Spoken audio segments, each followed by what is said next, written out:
All right, so today we're going to do something a little different. We're going to look at just one single ancient character.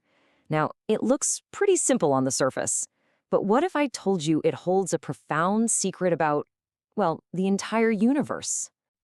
So, how can one ancient symbol explain the origin of everything? I know, that's a massive question. But honestly, that's exactly what we're here to unpack.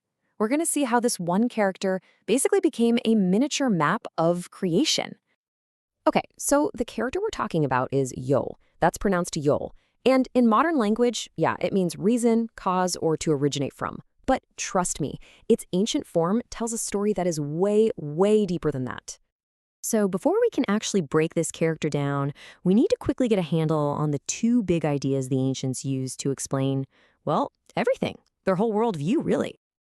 So they saw existence as a kind of partnership. On one hand, you've got these cosmic messages. This is the invisible stuff, right? The principles, the commands from the heavens, basically the instruction manual for life. Then, on the other hand, you've got earthly matter, the actual tangible stuff that life is built from. And they even represented this with a character for Earth, Tu.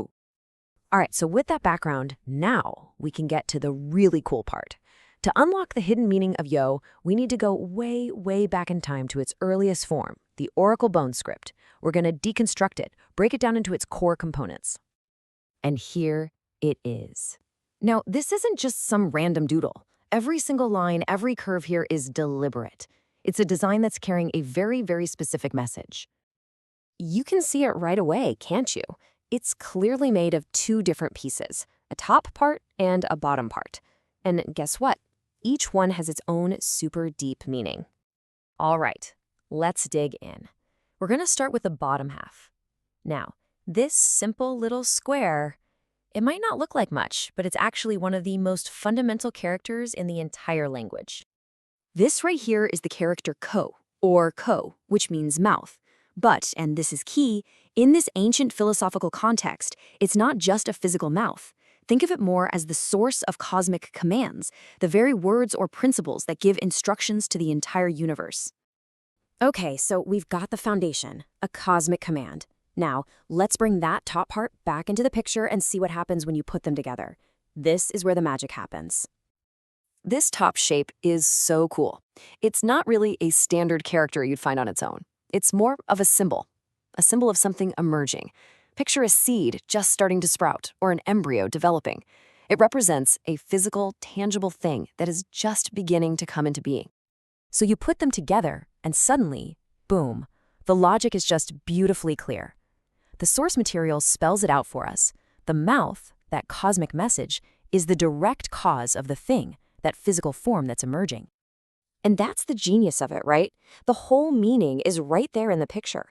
A physical form is literally shown emerging from a cosmic command. That command is the reason. It's the cause for that form even existing in the first place. So here's the absolute crucial point. The character Yo isn't just saying that something happened. It's explaining the why and the how. It's telling us that living things don't just pop into existence randomly. Nope. They are formed according to a specific principle, a cosmic instruction. Okay, let's zoom out for a second. Let's see how this one little character blows up into an entire philosophy, because it really is a huge statement about how the ancients believed the whole universe worked. So here it is, the complete model. You've got two ingredients for life. First, the physical stuff, the matter. That comes from the earth. Remember two? But second, the reason for its existence, the blueprint that tells it what to become. That comes from the cosmos. And that whole idea is perfectly captured in our character, Yo. You see, Yo is so much more than just a word for cause. It's like a tiny, elegant diagram of how the entire cosmos works, at least according to its earliest observers. It's philosophy and physics, all wrapped up in a single, beautiful character. It just makes you think, doesn't it? I mean, if a single character that we just think of as meaning reason can contain an entire theory of creation, what other incredible secrets are just hiding there, in plain sight, in the words we use every single day?